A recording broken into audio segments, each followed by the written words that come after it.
Hello, friends, family, and everyone in between. Welcome back to Vlogs. First thing I want to address, we are back in the room where it all started. For all the OG viewers, we're back in the basement for now. But yeah, welcome back to Vlogs. This one's kind of more of a one-on-one talk rather than an actual vlog. But this is a video that I've wanted to do for a long time, or at least the first half of this video is what I wanted to do for a long time. The second half, kind of a newer idea, but just something I wanted to share. We are going to dive into what's in my gym bag, and then we're going to segue into why I don't go to Planet Fitness anymore. So the stories are kind of related. It does have something to do with my bag, but we're going to jump into this first. So as you can see, my gym bag, it's got my name on it. So this is actually my old grade school bag. I think I had this from 8th grade all the way to my freshman year of college is when it was my actual school bag, and then I got a new one sophomore year of college, and then this just transitioned into a gym bag. We're first going to dive into this first pocket here. There's nothing in these zippers, mainly for aesthetics, and you can't really fit anything in there. This is mostly where I keep all my gear, such as wraps and straps. I have my wrist straps for pull day because your forearms give out before your back, and then this is just to maximize your back without your forearms giving out too early. We also have my wrist wraps that I used today for push. I didn't record today just because I didn't really have the energy to vlog a road to 225, so it was just more of a deload day today. But expect more episodes coming soon, at least one more episode coming soon. And then knee sleeves for leg day. I like to use these primarily for squats and RDLs. I use these for pendulum, hack, and back squats just because obviously it feels better for the knee, helps out your knee in terms of when you're bending it. And I use these for RDLs just because it helps keep my leg kind of bent, so it just makes RDLs more comfortable. And then I also have a elastic band. This isn't that great of elastic band, but it's also not the worst one in the world. Just I use it to stretch. If there's no gym band that you usually see, like the red and the orange elastic bands, those are usually what I primarily use. But if it's nowhere in sight, or if I'm already at like a bench or a pull down and I don't want to walk over to get one, that's kind of my emergency band. And then now we're also going to look at what's in this pocket. And it's really just my Bluetooth mic set. That's in there just because I think it's very neat that it fits in there. So yeah, that is everything in the first pocket. But then you can also see I have a few pins on here. I have this airplane pin that I got from my student org at school. And then I also have this ladybug earring that my girlfriend gave me because she doesn't really want to wear them anymore because she thinks they're bad luck. I haven't experienced any bad luck with it, but I also haven't experienced any good luck with it. So I don't know what that says about it, other than that it's an earring. But we're going to go jump into this bag now. Normally I'd have my tripod in this bag, but I'm using it right now. But it also carries my custom Chucks that I got from, Nike ID, Nike by You, whatever you want to call it. It says Cincinnati on there, kind of repping the hometown. And I also bought custom laces. These are longer than the factory laces that come with it, just because I like wrapping around the heel. I just think it's cool. But these are my lifting shoes. Obviously use them for leg days because it's flat. There's no heel support, so it's safe to use for squatting. And RDL is really any leg day. But I also use them for non-leg days because they're my lifting shoes. And any other shoe, I kind of get like a weird overstim from that. But I've been thinking about getting an actual pair of lifting shoes. Primarily what I've been seeing are those OT shoes. It looks interesting, so I'll have to do more research on it. Those are the only two things that'd be in there. But we also have some cool keychains on there. The first one I want to highlight is this Hell of a Spark keychain that I got from the welcome package. Shout out to Hell of a Spark. And then a Superman keychain when I got my Young LA Superman tee. I also want to highlight some of the other stuff here before we get into the big pocket. These side pockets, this one's primarily for miscellaneous stuff. like pot tabs and my wallet and my accessories. This other side has a clip.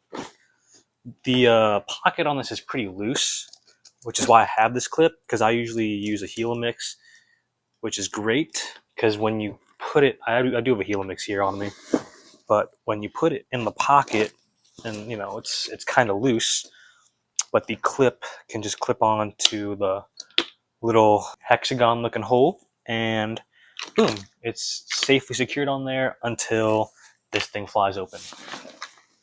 But I don't.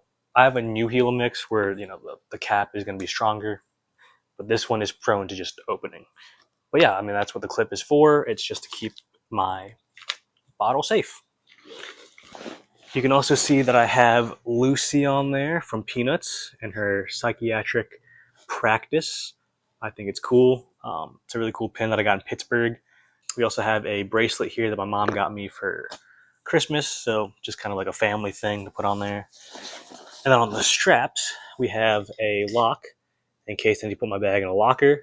More on that later. And Joe Cool Snoopy himself. This is where the golden airplane used to be until I got Snoopy and just kind of figured I kind of want Snoopy here. So, and then I also have a little pocket here for my AirPods that I need to replace soon because the left side is softer than the right side and they died during my workout. So if you have any recommendations on gym headphones, that'd be greatly appreciated. All right, on the nitty gritty, the big pocket.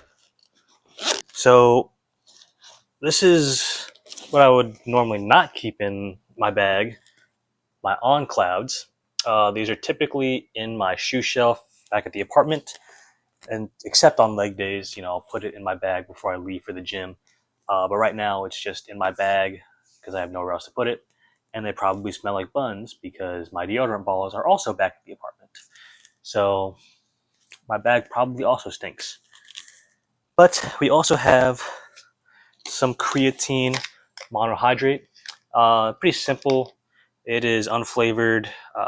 It's a big tube, a lot of servings in there. But I also have these creatine gummies that I got at Marshall's for $17.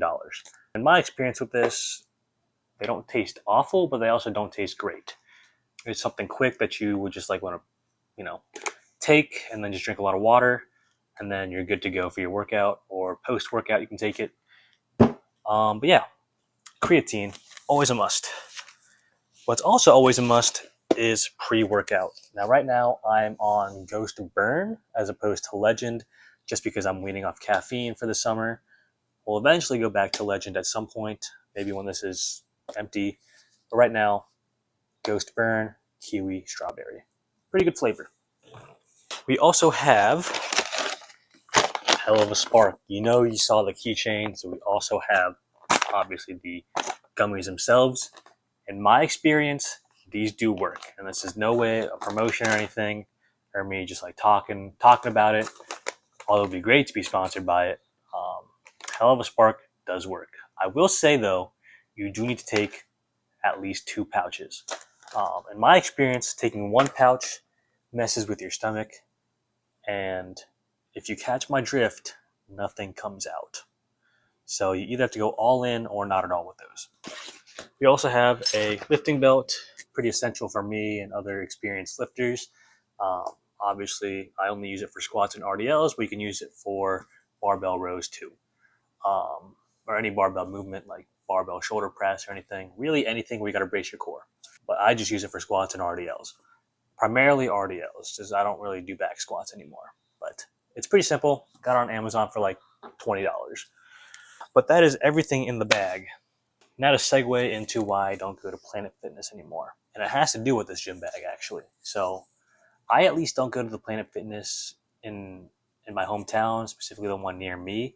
I'll go to Planet Fitness if I have to. Like the one at my college is, it's not updated, but it's a good alternative when the student rec is closed. And there are a few here in my hometown that I do like, but there's this one that I don't really go to that kind of rubbed on me the wrong way and kind of ruined the experience of Planet Fitness for me.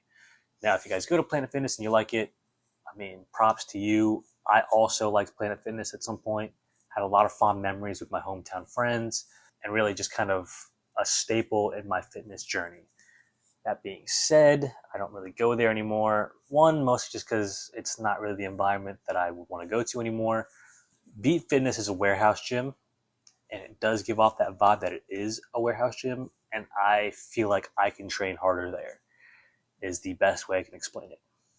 But also, this Planet Fitness had a bag policy. It is a drawstring bag policy. If you guys aren't familiar with their drawstring policy, it essentially says that the only bag you can have on the gym floor is a drawstring bag. Anything bigger than that, they will tell you to put it in a locker, and self-explanatory. And that's fine. I think, that's a good rule. I mean, if it's on the gym floor, it's a tripping hazard, right? Whatever. But I go to this Planet Fitness over winter break, and I have my gym bag on the floor. I'm doing preacher curls on the preacher pad, and one of the workers comes up to me and they say, "Hey, your gym bag is on the floor, and we have a drawstring policy where drawstrings are the only bag allowed."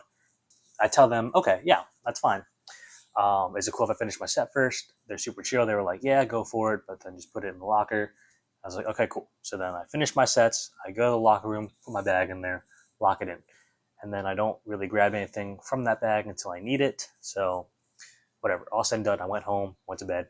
Cool. And then the next day, or the next few days for leg day, I tried using a drawstring bag this time. But it had my lifting belt and my wraps and my AirPods. It essentially had all my gear in there. It didn't have really any of my pre-workout, which is fine because I already took it. But it didn't feel right to me. And that's just on me, right? I prefer a bag. So, I tried it, didn't like it. I was like, okay, whatever. But then I go again. I think I'm hitting, incline dumbbell curls at this point, and another day. And I have my gym bag on the floor again. I'm like, okay, I just kind of want this on call with me in case I need it. But then the same employee goes up to me and they're like, "Hey, we just realized that your gym bag is on the floor. If you could just put it in the locker, that'd be fine." And at this point, I'm like, "Okay, yeah, that's cool." But then, you know, um, prior to that second time being asked to put it in the locker, I noticed that other members had bags bigger than mine. Like they had full on duffel bags or those actual gym bags, like the products that are designed to be gym backpacks. Um, Anything larger than my bag. And obviously, you have your drawstring members too, which they're okay because you're allowed to have a drawstring bag on the gym floor. It's whatever. But I'm seeing everyone else, like I said, people have duffel bags and other gym bags. And, I asked this employee, I'm like, "Hey, I understand that it's a tripping hazard and everything, but I'm also noticing that there are other members who have bags that are bigger than mine. Is there a particular reason why I'm the one being asked to put it in a locker?"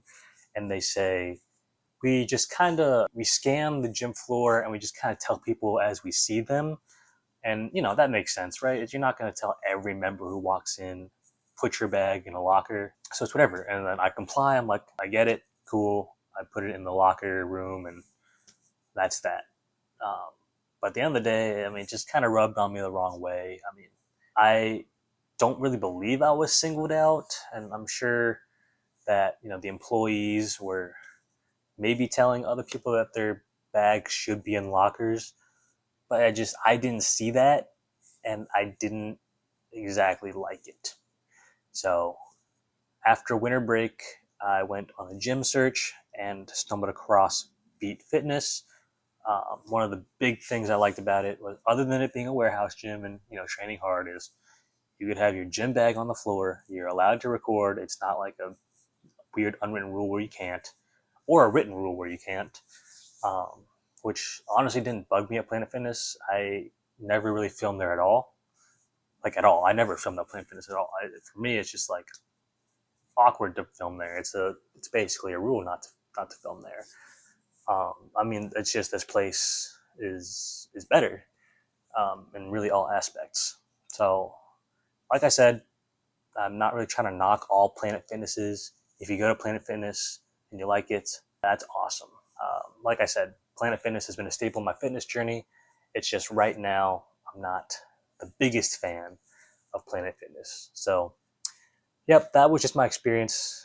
This was more of a TED Talk than a vlog. So, thank you for sticking around if you did. And like I said, more episodes of Road to 225 are coming out soon. So, stay tuned.